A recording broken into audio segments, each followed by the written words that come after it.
Hello there, I hope you're well.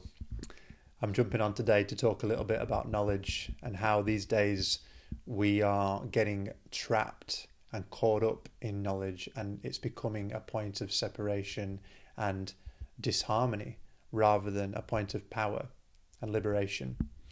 Many people claim that knowledge is power, but these days it's anything but. In fact, for many, it's actually draining their power, creating disharmony in the body and disease. We're living in a time where we're experiencing fifth generational warfare. And what I mean by that is that the battlefield is the mind, it's perception, it's attention, reaction, emotionalism. People go on the internet, they pick up their little black mirror and they use it to find out what's going on in the world and then are reacting to that.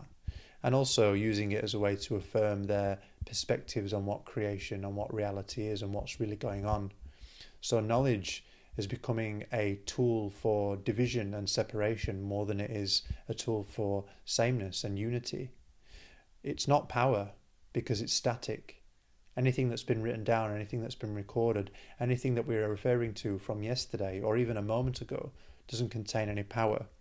And that's because power only exists right here and right now in this moment. The past doesn't exist. The future doesn't exist. All I have, the only thing that I can ever claim to be true and containing any power is I am here right now. So at this time, it's very important to be looking at how we are using this little black mirror as a tool of separation and one that we are using to maintain a state of adversary and enemy with others. I call it the black mirror, as many people do, because it is a mirror. That when we are reacting, when we are in emotionalism, when we are feeding our attention into it, it's giving us back what we put in. And so it's a mirror. And if we understand it as that, we can use it powerfully to help ourselves reflect on where we're at emotionally, where we're at mentally.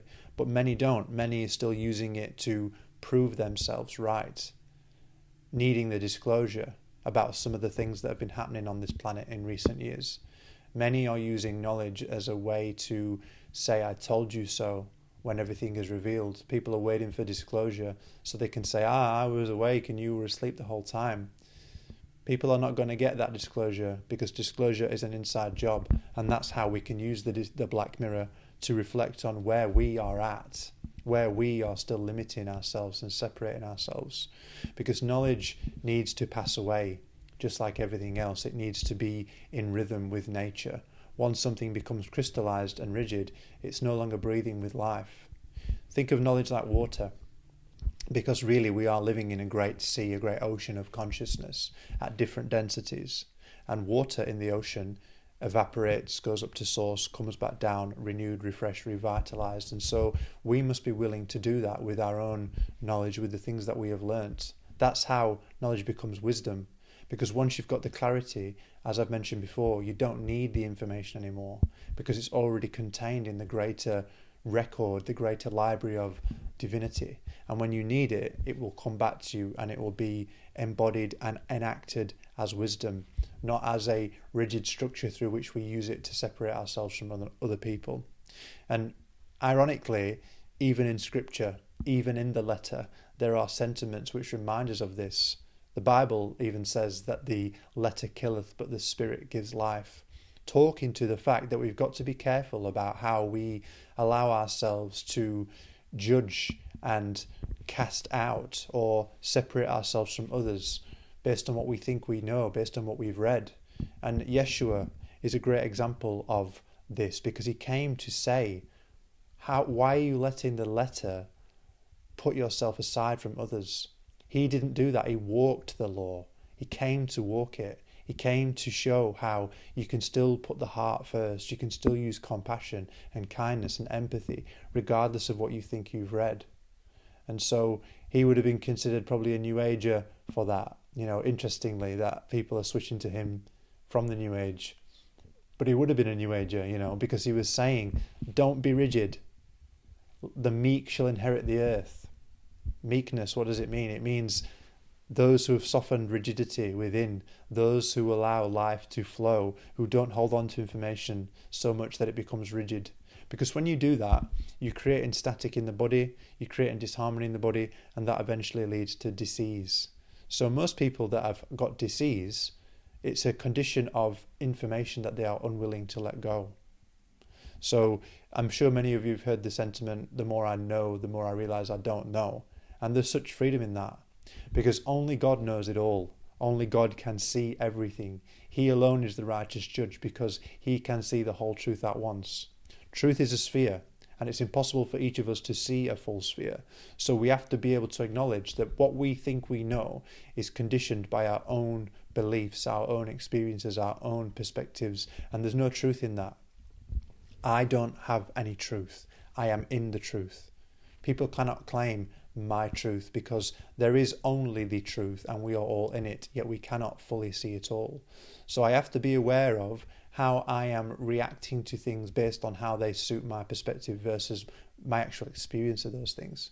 Because most people have got no experience of the things that they think they know, especially now, especially with some of the big things that are going on this planet. Everyone's an expert, yet no one's got experience. And that's where knowledge has got in the way of wisdom. That's where knowledge has actually separated us from God. And again, referring back to scripture, it's so interesting that where all the problems began, how did we exile ourselves from Eden? Well, we ate from the tree of knowledge, and then we started to believe we were separate from God.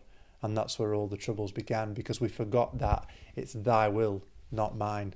That actually this creation is governed by law and governed by God. And if we put trust in that, we don't need to have it all worked out, because it's all worked out for us. So we are moving into times by our choosing where we get to reanimate the Edenic pattern in the body. But that requires us to lay down our rigidity, to let go of the personalized version of reality that we have, because it's not personal. It's all governed by law. And we use things like science to separate ourselves from nature so we can understand it, which is beautiful. It's beautiful to have a theology and a narrative, but we forget that what science is actually doing is proving our unity, proving divinity, proving pattern and law in nature. It's proving creator. It's not proving the otherwise, it's proving creator. So we are using knowledge as a tool of separation rather than a tool of sameness, and that's where the problems have all began. So it's really important right now to be thinking about where you are still in reaction and angry, or anchored into narratives and belief systems that you've got no personal experience of, because you're only harming yourself with that. Think of all the anchors that you're putting down in yesterday and projecting into tomorrow, how porous your field becomes by everything that you're reacting to on the internet, which you have no personal experience of. We have to be willing to release, let go, forgive, because that's what forgiveness really means. To let go, to omit, to release.